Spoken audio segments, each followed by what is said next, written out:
So hello भाई everyone, welcome bank two माय YouTube channel. हमारे YouTube channel पे आपका स्वागत है। मैं आ चुका हूँ न्यू रिएक्शन वीडियो के साथ। आज का वीडियो बहुत ही बवाल होने वाला है। जो आ गया है दबंग स्टार खेसारी लाल का सॉन्ग ले ले आई कोको कोला। बहुत ही बढ़िया सॉन्ग है, तो मैं उस पर रिएक्शन देने वाला हूँ और मैं हूँ विकास मौर्य। चलिए आइए हम वीडियो को स्टार्ट करते हैं। अगर वीडियो हमारा पसंद आएगा तो हमारे चैनल को प्लीज़ सब्सक्राइब कीजिए और वीडियो को लाइक कीजिए। कमेंट में आप जरूर बताएं कि हमारा वीडियो कैसा लगा। चलिए आइए हम वीडियो को स्टार्ट करते हैं, देखते हैं ले ले आई कोको कोला खेसारी लाल यादव जी का। चलिए वीडियो को स्टार्ट करते हैं।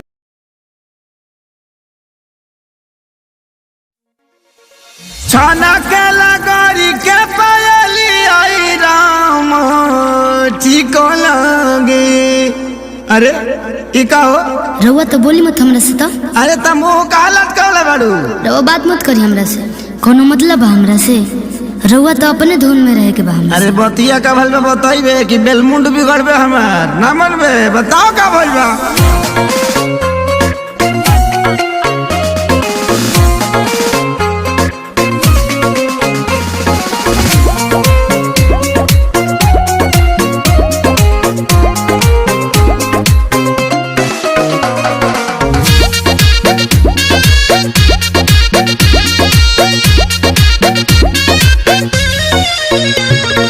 पायल भुलाइल बाकी झुमकाए रानी, बोलत ना बाड़ू का बा परेशानी। हटियो ना, अरे बोला का बात बा।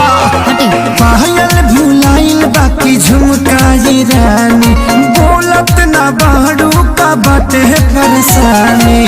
काहे तोहर भोरे से लटकल बलोला हो, लटकल बलोला। हाँ तो सुनी ना।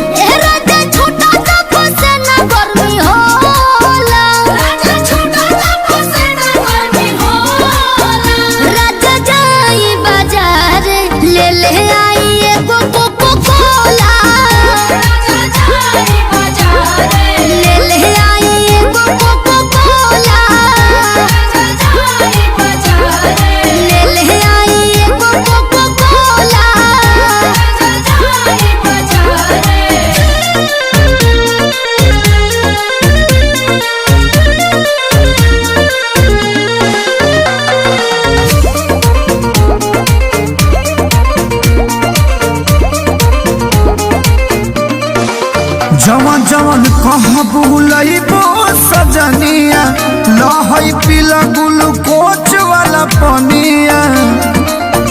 पिया हमरा के तू भुलावेला, मीठा बोली के तोरा में दबावेला।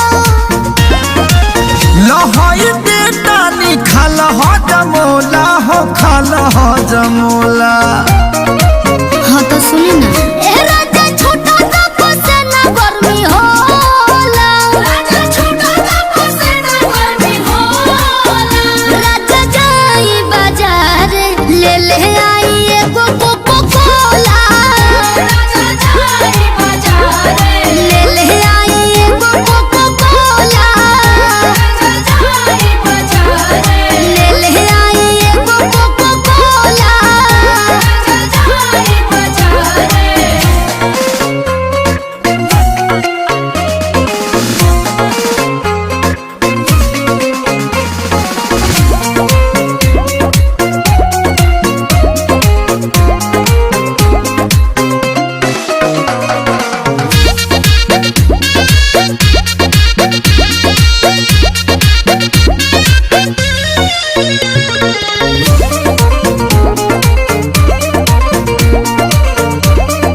बाजार हम जाइब ये प्यारी, तोहरा के लाइब बनारस वाला साड़ी।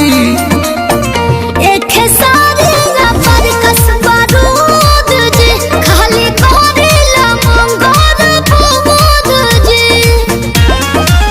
लागता कि काट के तू आइलू छवा कोला हो, वैलू छवा कोला। हाँ तो सुनी ना।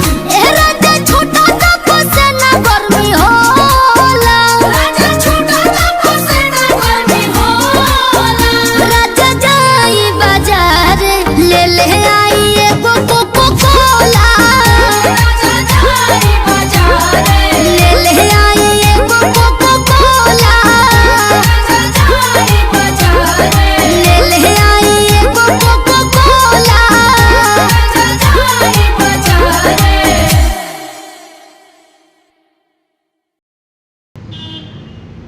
तो दोस्तों उम्मीद करता हूँ कि वीडियो आपको बहुत ही जब पसंद आया होगा। अगर जब पसंद आए तो हमारे चैनल को प्लीज़ चलिए सब्सक्राइब कीजिए और वीडियो को लाइक कीजिए।